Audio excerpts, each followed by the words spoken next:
Hey guys, welcome to government jobs Gyan YouTube channel. Guys, आज की इस वीडियो में हम बात करेंगे आरआरबी ग्रुप डी के notification online form apply process के बारे में। जी हाँ दोस्तों, रेलवे रिक्रूटमेंट बोर्ड ने ग्रुप डी के 32,438 पोस्ट को भरने के लिए नोटिफिकेशन रिलीज किया था। इस भर्ती पर अप्लाई करने की डेट यहां पर रेलवे की तरफ से बढ़ा दी गई है, एक्सटेंड कर दी गई है। अब आप सभी एलिजिबल कैंडिडेट 1 मार्च 2025 तक अपने फॉर्म अप्लाई कर सकते हो।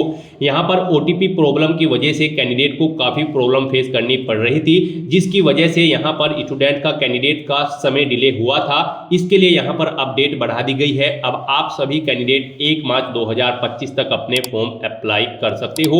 यहां पर आपको एक लंबा टाइम पीरियड प्रोवाइड कराया गया है, आप अपने फॉर्म आसानी से अप्लाई कर सकते हो। गाइस, यहां पर साथ ही साथ एक और अपडेट निकल कर आई है। आरआरबी ने यहां पर 2 स्टेप वेरिफिकेशन और फिंगरप्रिंट वेरिफिकेशन की प्रक्रिया स्टार्ट की है। यहां पर आधार कार्ड का वेरिफिकेशन करते हुए कैंडिडेट के पास ओटीपी नहीं आ रहा था, उसके लिए 2 स्टेप वेरिफिकेशन या फिर फिंगरप्रिंट वेरिफिकेशन की प्रक्रिया आरआरबी की तरफ से स्टार्ट की गई है। आप अपना आधार यहां पर वेरीफाई कर सकते हो इन दोनों प्रोसेस के थ्रू आसानी से। साथ ही साथ आपको फॉर्म अप्लाई करते हुए जो भी प्रॉब्लम आ रही है उन सभी का हल आपको इस वीडियो में मिल जाएगा। गाइस, हम अब आपको बताएंगे कि लास्ट डेट एक्सटेंड होने के बाद कैसे आप अपना फॉर्म आसानी से अप्लाई कर सकते हो बिना कोई मिस्टेक किए हुए। इसकी पूरी जानकारी के लिए बने रहिए इस वीडियो में एंड तक हमारे साथ। तो बिना कोई वक्त गंवाए चलिए शुरू करते हैं। आपको इस वीडियो के डिस्क्रिप्शन बॉक्स में हमारी वेबसाइट IND-sarkari-naukri.in के इस पेज का लिंक मिल जाएगा। यहाँ पर आपको इस भर्ती के रिगार्डिंग सभी डिटेल्स प्रोवाइड कर दी गई है। रेलवे रिक्रूटमेंट बोर्ड आरआरबी ने ग्रुप डी के 32,438 खाली पदों को भरने के लिए नोटिफिकेशन रिलीज किया हुआ है। यहाँ पर पोस्ट के नाम अलग अलग है, जैसे कि pointsman B, assistant, track maintainer. आप यहां से पोस्ट के नाम चेकआउट कर सकते हो और कौन सी पोस्ट के लिए कितनी वैकेंसीज है उसकी डिटेल भी आप चेकआउट कर सकते हो।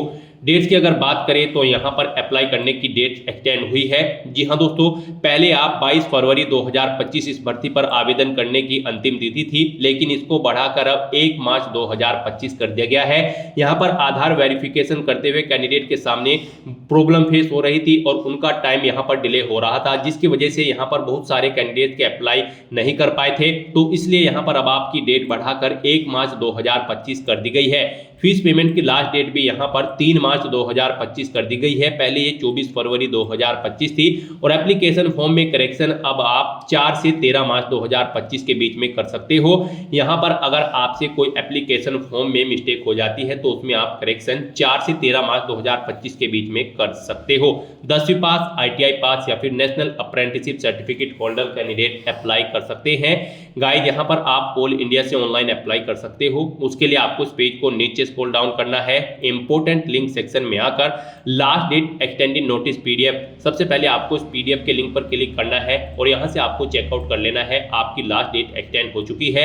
ऑफिशियल नोटिफिकेशन रेलवे की तरफ से आया है। अब आपकी लास्ट डेट बढ़ाकर 1 मार्च 2025 कर दी गई है। अब आप सभी एलिजिबल कैंडिडेट 1 मार्च 2025 तक मध्य रात्रि तक अपने फॉर्म अप्लाई कर सकते हो आरआरबी ग्रुप डी की 32,438 पोस्ट के लिए। ऐसे ही यहाँ पर आप फॉर्म मॉडिफिकेशन और एप्लीकेशन फीस की डेट भी चेकआउट कर सकते हो, जो यहाँ पर एक्सटेंड हो चुकी है। तो यहाँ पर डेट की डिटेल चेकआउट करने के बाद आपको ऑफिशियल नोटिफिकेशन PDF लिंक पर क्लिक करना है। इस भर्ती के नोटिफिकेशन को ओपन कर लेना है। इसमें से आपको पूरी डिटेल रीड कर लेनी है, जैसे कि क्या पोस्ट का नाम है, कितनी उसके लिए नंबर ऑफ वैकेंसीज है, क्या यहाँ पर आपको सैलरी प्रोवाइड कराई जाएगी, कितनी आयु सीमा आपकी रखी गई है। पूरी जानकारी आपको इस नोटिफिकेशन में दे दी गई है। आप सभी डिटेल चेकआउट करें, उसके बाद आप अपना फॉर्म अप्लाई करें। फॉर्म अप्लाई करने के लिए भी आपको हमारी वेबसाइट के इसी पेज पर ही अप्लाई ऑनलाइन का लिंक दिया गया है। जैसे ही आप इस लिंक पर क्लिक करेंगे तो आपके सामने यहाँ पर आरआरबी का ये ऑफिशियल पोर्टल ओपन होगा।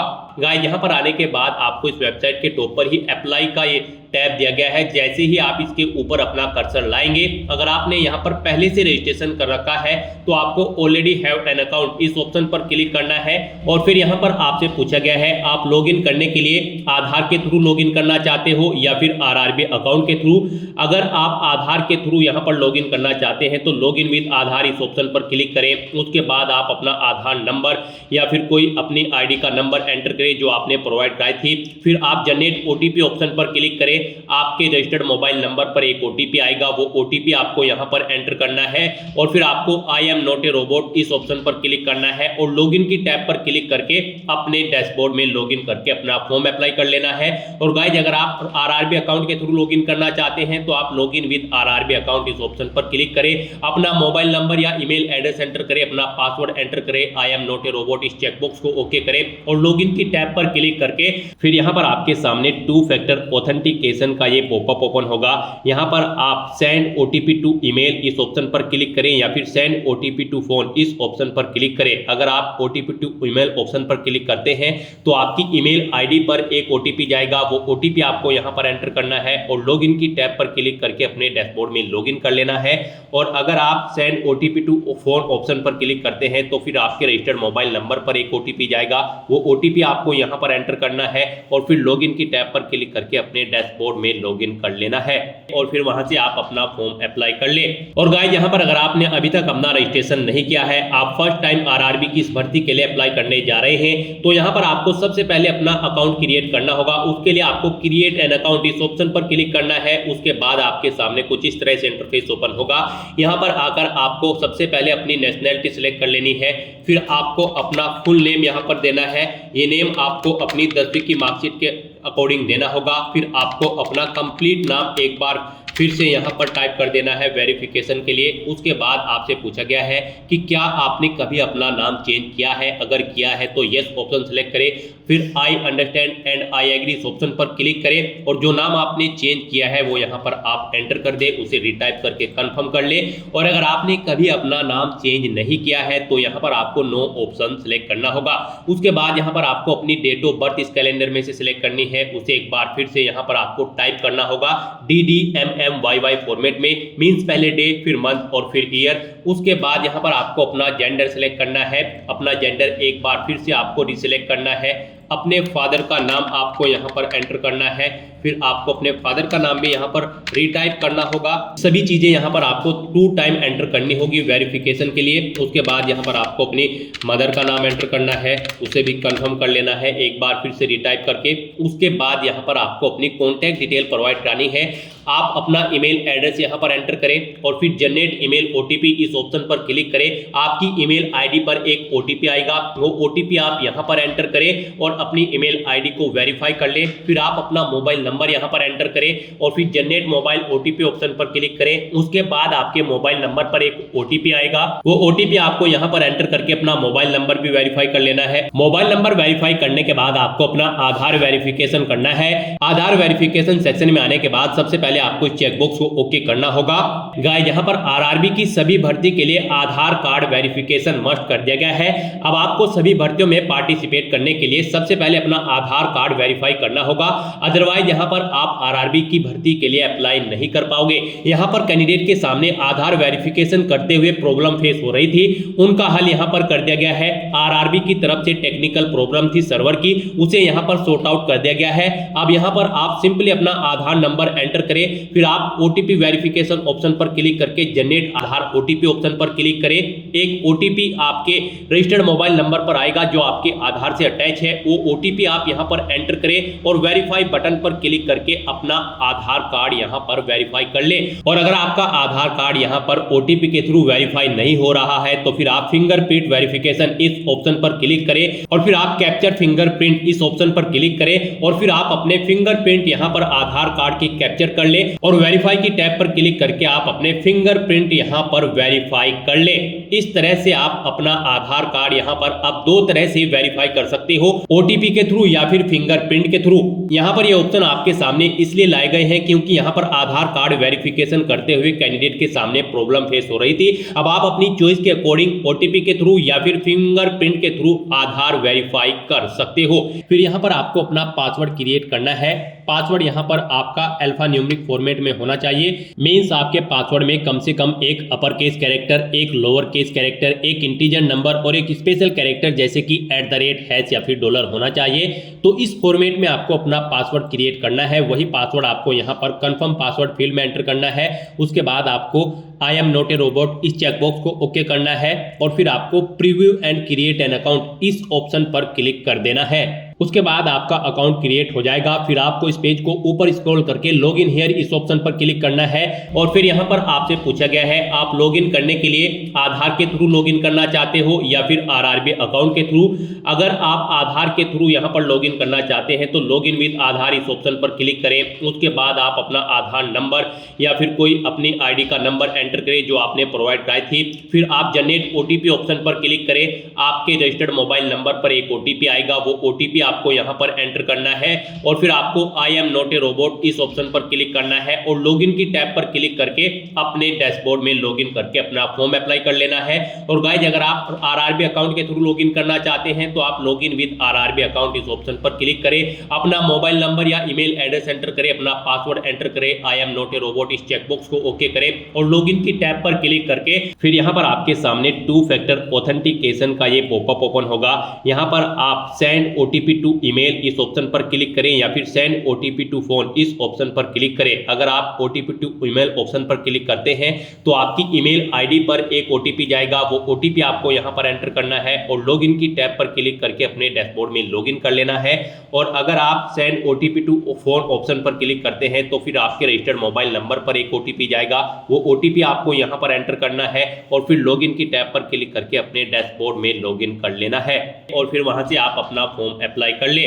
लॉगिन करने के बाद आपका डैशबोर्ड कुछ इस तरह से शो होगा। इसमें आपको ऑनलाइन एप्लीकेशन की टैब पर क्लिक कर देना है। उसके बाद यहाँ पर आपके सामने कुछ इस तरह से इंटरफेस ओपन होगा।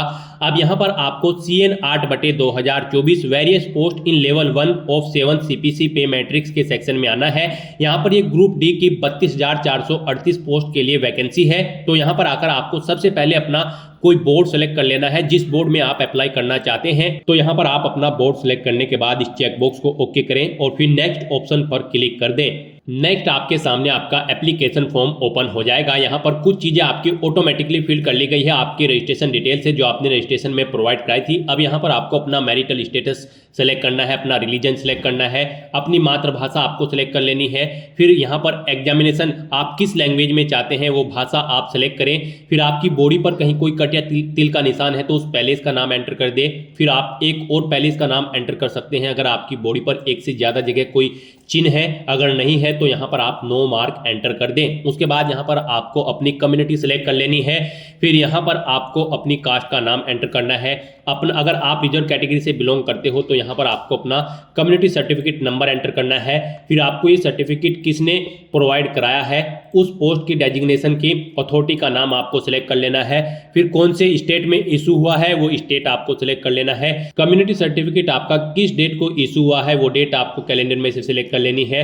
फिर यहाँ पर आपसे पूछा गया है कि क्या आप रेलवे की इस एग्जाम के लिए फ्री ट्रेवल पास चाहते हैं। अगर चाहते हैं तो यस करें, नहीं तो नो ऑप्शन सेलेक्ट करें। फिर अपने नियरेस्ट रेलवे स्टेशन का नाम आप एंटर करें। फिर यहाँ पर आपको अपना कास्ट सर्टिफिकेट अपलोड कर देना है। आप अपलोड डॉक्यूमेंट ऑप्शन पर क्लिक करें, फाइल को सिलेक्ट करें और उसे यहाँ पर अपलोड कर दें। आपकी फाइल का मैक्सिमम साइज 500 KB रखा गया है। PDF फॉर्मेट में आपकी फाइल होनी चाहिए। उसके बाद यहाँ पर आपको अपना एड्रेस की डिटेल देनी है।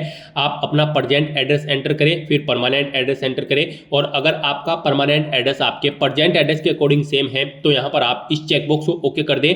ऑटोमेटिकली आपका परमानेंट एड्रेस आपके प्रेजेंट एड्रेस के अकॉर्डिंग फिल हो जाएगा। इस तरह से अपनी सभी डिटेल्स फिल आउट करने के बाद अब आपको सेव के इस बटन पर क्लिक करना है, अपनी सभी डिटेल्स सेव कर देनी है और फिर आपको नेक्स्ट बटन पर क्लिक कर देना है। अब यहाँ पर आपको अपनी कुछ और डिटेल्स प्रोवाइड करानी है। यहाँ पर आपसे पूछा गया कि क्या आप एक सर्विसमैन हैं, अगर हैं तो यस ऑप्शन सेलेक्ट करें और फिर अपनी डिटेल यहाँ पर दे, जैसे कि आप किसमें एक सर्विसमैन थे, आर्मी, नेवी या एयरफोर्स, अपनी रैंक एंटर करें। और अगर आप एक सर्विसमैन नहीं थे तो यहाँ पर आपको नो ऑप्शन सेलेक्ट करना है। उसके बाद आपसे पूछा गया कि क्या आप बेंचमार्क डिसेबिलिटी PWBD कैंडिडेट हैं। अगर है तो यस ऑप्शन सेलेक्ट करें और फिर अपनी डिसेबिलिटी की डिटेल यहाँ पर दे। डिसेबिलिटी की कैटेगरी सिलेक्ट करें, सब कैटेगरी सिलेक्ट करें, परसेंटेज ऑफ डिसेबिलिटी दे, नेचर ऑफ डिसेबिलिटी दे और PWBD सर्टिफिकेट नंबर यहाँ पर दें और आपको इशू कब हुआ था वो सर्टिफिकेट की डेट सेलेक्ट करें। और अगर आप यहाँ पर PWBD कैंडिडेट नहीं हैं तो यहाँ पर आपको नो ऑप्शन सेलेक्ट करना है। फिर आपसे पूछा गया कि क्या यहाँ पर आपकी राइटिंग एबिलिटी अफेक्टेड है। अगर है तो यस करें और फिर उसकी डिटेल दें, नहीं है तो आप नो ऑप्शन सेलेक्ट कर ले। उसके बाद आपसे पूछा गया कि क्या आप EBC सर्टिफिकेट होल्डर हैं। अगर हैं तो यस करें और फिर यहाँ पर आप उसकी डिटेल दें, नहीं है तो आप नो ऑप्शन सेलेक्ट कर लें। फिर आपसे पूछा गया कि क्या आप इंडियन रेलवे के एम्प्लॉय हैं। अगर हैं तो यस सेलेक्ट करें और फिर उसकी उसकी डिटेल दें, नहीं है तो आप नो ऑप्शन सेलेक्ट कर लें। फिर आपसे पूछेगा कि क्या आप करंट में एम्प्लॉय हैं, अगर हैं तो आप यहाँ पर ऑप्शन सेलेक्ट करें, सेंट्रल गवर्नमेंट के हैं, स्टेट गवर्नमेंट के फिर या फिर PSU के, अगर नहीं है तो आपको नॉट एप्लीकेबल ऑप्शन सेलेक्ट कर लेना है। उसके बाद यहाँ पर आपको अपनी ACT अप्रेंटिस की डिटेल प्रोवाइड करानी है। यहाँ पर क्या आपने अपना ACT अप्रेंटिस का कोर्स किया हुआ है, अगर किया हुआ है तो यहाँ पर आप येस ऑप्शन सेलेक्ट करें, उसकी डिटेल दें, नहीं किया है तो आप नो ऑप्शन सेलेक्ट कर लें। येस अगर आप सेलेक्ट करते हैं तो फिर यहाँ पर आपको ट्रेड का नाम सेलेक्ट करना है। ट्रेनिंग आपने कब से स्टार्ट की है वो डेट सेलेक्ट करें, कब तक की है वो डेट सेलेक्ट करें, इनके अकॉर्डिंग यहाँ पर आपकी ट्रेनिंग का ड्यूरेशन आ जाएगा। अपने ACT अप्रेंटिस का जो सर्टिफिकेट है उसका नंबर दें, फिर यहाँ पर सर्टिफिकेट की डेट आप सेलेक्ट करें, वो कब तक वैलिड है, कितने मार्क्स आपने ऑब्टेन किए हैं वो आप एंटर करें, फुल मार्क्स कितने थे यानी कि टोटल कितने मार्क्स थे जिसमें से आपने मार्क्स ऑब्टेन किए हैं वो यहाँ पर आप एंटर करें। और उसके बाद यहाँ पर आपको अपनी बैंक डिटेल प्रोवाइड करनी है। यहाँ पर आपकी फीस रिफंड होगी। गाइज यहाँ पर अगर आप अनरिजर्व OBC कैंडिडेट हैं तो यहाँ पर आपको 500 रुपये फीस जमा करानी होगी, 400 रुपये रिफंड कर दिए जाएंगे। SC ST PWD women candidate को 250 रुपये फीस जमा करानी होगी, पूरी की पूरी फीस उनकी यहाँ पर रिफंड कर दी जाएगी। तो यहाँ पर अब आपको अपनी बैंक डिटेल प्रोवाइड करानी है फीस रिफंड के लिए। यहाँ पर आप अपना अकाउंट होल्डर का नाम दे, फिर आप अपना बैंक अकाउंट नंबर एंटर करें, उसे कंफर्म कर ले, अपने बैंक का IFSC कोड एंटर करें और फिर यहाँ पर IFSC कोड के अकॉर्डिंग आपके बैंक का नाम और एड्रेस ऑटोमेटिकली यहाँ पर फिल हो जाएगा। इस तरह से अपनी सभी डिटेल्स फिल करने के बाद आपको सेव के इस बटन पर क्लिक करना है, अपनी सभी डिटेल सेव कर देनी है और फिर आपको नेक्स्ट ऑप्शन पर क्लिक कर देना है। नेक्स्ट यहाँ पर आपको अपनी एजुकेशनल क्वालिफिकेशन की डिटेल देनी है। गाइज RRB ग्रुप डी की इस भर्ती में पार्टिसिपेट करने के लिए आपका 10वीं क्लास पास आउट होना जरूरी है या फिर आपका ITI पास आउट होना जरूरी है या फिर इसके इक्विवेलेंट आपका नेशनल अप्रेंटिसशिप सर्टिफिकेट NAC जो कि ग्रांटेड हो NCVT से, वो किया होना जरूरी है इस भर्ती में पार्टिसिपेट करने के लिए। तो यहाँ पर आपको अपनी 10वीं क्लास की डिटेल सबसे पहले फिल करनी है। यहाँ पर आप मैट्रिकुलेशन SLC ऑप्शन सेलेक्ट करें, स्टेट सेलेक्ट करें, अपना डिस्ट्रिक्ट सेलेक्ट करें, बोर्ड का नाम दें, उसके बाद कब आपने पास आउट की है अपनी 10वीं क्लास वो डेट सेलेक्ट करें, अपना रोल नंबर एंटर करें और फिर यहाँ पर आप अपने 10वीं क्लास के सर्टिफिकेट का सीरियल नंबर एंटर कर दें। उसके बाद यहाँ पर आपको अपडेट किस बटन पर क्लिक करके अपनी डिटेल ये अपडेट कर देनी है, अगर आपने पहले से अपनी 10वीं क्लास की डिटेल यहाँ पर प्रोवाइड करा रखी है। नहीं तो यहाँ पर आप क्वालिफिकेशन में सिलेक्ट करके मैट्रिकुलेशन /SSLC सेम यही डिटेल प्रोवाइड करा सकते हो। और अगर आपने ITI भी कर रखी है तो आप ITI ऑप्शन सेलेक्ट करें और फिर आप ऐसे ही यहाँ पर अपनी ITI की डिटेल प्रोवाइड करा सकते हो। सबसे पहले यहाँ पर आपको ट्रेड सेलेक्ट करनी है, स्टेट सेलेक्ट करना है अपना, उसके बाद यहाँ पर आपको अपना डिस्ट्रिक्ट सेलेक्ट करना है, फिर यहाँ पर आपको इंस्टीट्यूट का नाम देना है जिससे आपने अपनी ITI कंप्लीट की है, कब पास आउट की है वो डेट सेलेक्ट करें, सर्टिफिकेट इशू आपको NCVT से हुआ है या फिर SCVT से ऑप्शन सेलेक्ट करें, फिर आप अपने सर्टिफिकेट का टाइप सेलेक्ट करें। उसके बाद यहाँ पर ऐड के इस बटन पर क्लिक करें, अपनी ITI की डिटेल्स आप ऐड कर दें। इस तरह से आपकी ITI की डिटेल ऐड हो जाएगी। और अगर आपने यहाँ पर NAC सर्टिफिकेट अप्रेंटिसशिप सर्टिफिकेट किया हुआ है तो यहाँ पर आप NAC ऑप्शन सेलेक्ट करें, फिर यहाँ पर आप अपनी ट्रेड सेलेक्ट करें, स्टेट सेलेक्ट करें, फिर आप अपना डिस्ट्रिक्ट सेलेक्ट करें।